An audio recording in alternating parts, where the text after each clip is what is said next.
안녕하세요, 여러분. 오늘은 무척 차가운 날씨입니다. 신체적 차가움도 있지만 마음의 차가움은 더욱더 심해지고 있는 코로나 시대를 맞이하고 있습니다. 그래서 생긴 조어가 바로 코로나 블루, 코로나 우울증에 대한 이야기입니다. 여러분은 이 코로나 블루를 이기는 방법을 하나 정도는 가지고 있는가 묻고 싶습니다. 오늘은 이 코로나 블루를 어떻게 이길 수 있을까, 이런 방법에 대한 이야기를 제 개인적 생각으로 이야기를 해보고자 합니다. 1970년에 엘빈 토플러, 굉장히 유명한 과학자요, 미래학자입니다. 무려 지금 2020년이니까 무려 50년 전에 이런 이야기를 엘빈 토플러가 했다고 합니다. 미래 사회에서 인간은 자유와 기회를 획득한 대신 피로와 우울감을 얻을 것이다. 저는 이 글을 보면서 이 사람 정말 대단하구나, 이런 생각을 하지 않을 수가 없었습니다. 실제로 우리들은 지금 많은 자유를 누리고 있습니다. 언론의 자유도 있고 경제적 자유도 있고 그에 따른 직장, 수많은 기회를 가지고 있죠. 그와 반면에 많은 사람들이 마음의 피로, 마음의 우울감, 그거를 얻게 되었습니다. 이건 원하지 않았던 미래의 모습이죠. 그런데 점점 사람들은 더 많은 피로감, 더 많은 우울감, 피곤을 호소하고 마음의 괴로움을 호소하고 있는 시대를 맞이하고 있습니다. 정말 미래 사회가 이런 줄 알았으면 과연 우리가 이런 자유, 이런 기회가 꼭 얻어야 될까, 이런 회의감마저 들 수가 있지 않을까, 이런 생각을 합니다. 이를 위해서 우리가 가장 먼저 기억해야 될 것은 내가 아닌 하나님, 내가 아닌 하나님을 바라보는 것. 우울증 환자의 특징이 있는데, 모든 우울증 환자의 특징이 내가, 나를, 이게 우울증 환자의 특징이라고 학자들은 이야기를 하고 있습니다. 다시 말하자면 자기 자신을 바라보면 누구든지 우울해질 수밖에 없다라는 이야기가 되겠죠. 성경에 바라보면 이삭이란 분이 계시는데 이 사람이 살고 있을 때에 대흉년이 일어났습니다. 큰 대재앙이죠. 엄청난 어려움을 겪었을 것입니다. 그런데 하나님께서 아무것도 주지 않고 그냥 그 가나안 땅에 머물라, 이렇게 이야기를 합니다. 쌀도 주지 않고 돈도 주지 않고 아무것도 없습니다. 그런데 하나님이 그렇게 말씀하셔서 아무것도 주지 않았지만은 그렇게 살았습니다. 그리고 수확을 하기 위해서 곡식을 뿌렸는데 그 흉년의 기간 속에서 어떻게 된 것인지 무려 100배나 수확을 얻었다, 이렇게 기록이 되어져 있습니다. 다시 말하자면 이 우울증을 이기기 위해서 우리에게 필요한 것은 바로 내 자신이 아니라 바로 하나님께 집중하는 것. 그런 면에서 이삭은 그 어려운 대재앙 가운데도 하나님께 집중했습니다. 나를 바라보면 사람은 우울해집니다. 그러나 하나님을 바라보고 하나님께 집중하면 그 우울증이 사라지고 치료가 되는 것을 여기서 되었습니다. 두 번째, 우울증을 극복할 수 있는, 이길 수 있는 방법은 그 하나님께 기도하는, 다윗이라는 분이 계시는데 이 다윗이 굉장히 큰 우울한 그런 시간이 있었습니다. 그것은 바로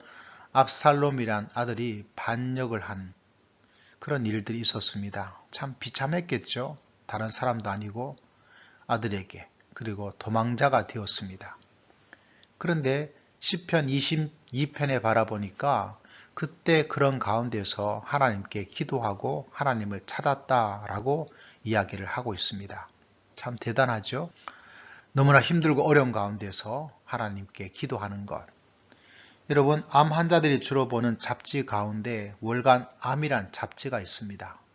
그 잡지에 얼마 전에 흥미로운 기사 하나가 나타나게 되었는데, 우리가 하는 기도, 그 기도 자체가 굉장한 치료의 효과를 가진다, 이런 내용의 글이 월간 암이란 잡지에 실린 적이 있습니다.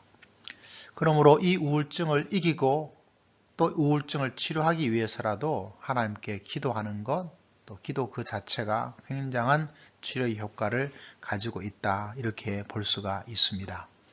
하나님께 기도해 보십시오. 그러면 이 코로나 블루가 사라지고 코로나 블루를 이길 수 있는 그런 길이 열리게 될 것이다. 세 번째, 우울증을 극복하고 우울증을 이기기 위해서 가져야 될 가장 좋은 것 중에 하나는 그 하나님께 미리 감사하는 것, 미리 감사하는 것. 그럼 감사 자체는 우리 몸과 마음을 치료하는 것은 이미 과학적으로 입증이 된 사실입니다.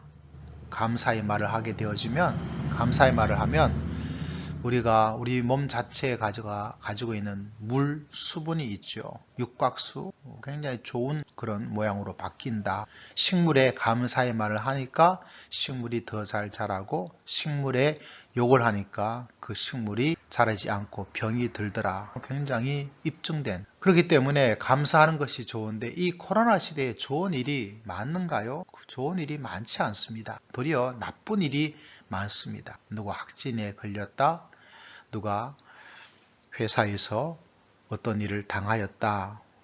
직장을 잃었다. 이런 일이 많죠. 거기서 어떻게 감사하겠습니까? 감사가 아무리 좋다 한들. 그렇기 때문에 미리 감사라는 방법을 여러분에게 알려드리고 싶습니다. 미리 감사하는 것. 현재 일어난 좋은 일 때문에 감사하는 것이 아니라 미래에 좋은 일이 일어날 것을 지금 미리 감사하는 방법이 있습니다. 이런 것이죠. 건강 주셔서 감사합니다. 지금 건강하지 않아요. 직장 주셔서 감사합니다. 지금 직장 없어요. 부흥 주셔서 감사합니다. 지금 부흥이 없어요. 월급 주셔서 감사합니다. 지금 월급 제대로 못 받아요. 그렇지만 미리 감사하는 방법, 이 미리 감사하면 우리 몸과 마음도 치료가 되고 미리 감사하는 사람들이 이야기를 들어보니까 내가 미리 감사하면 그것이 예언이 되어져서 그 감사의 제목이 그대로 이루어지게 된다. 이런 이야기를 많이 하고 있는 것을 듣게 되었습니다. 여러분, 이 세 가지 방법을 한번 기억해 보시기를 바랍니다. 그래서 코로나 블루, 코로나 우울증, 코로나 답답증을 이기고 또 치료하고 극복해 나갈 수 있는 그런 인생이 된다면 정말 좋겠습니다. 여기는 행복한 영혼입니다.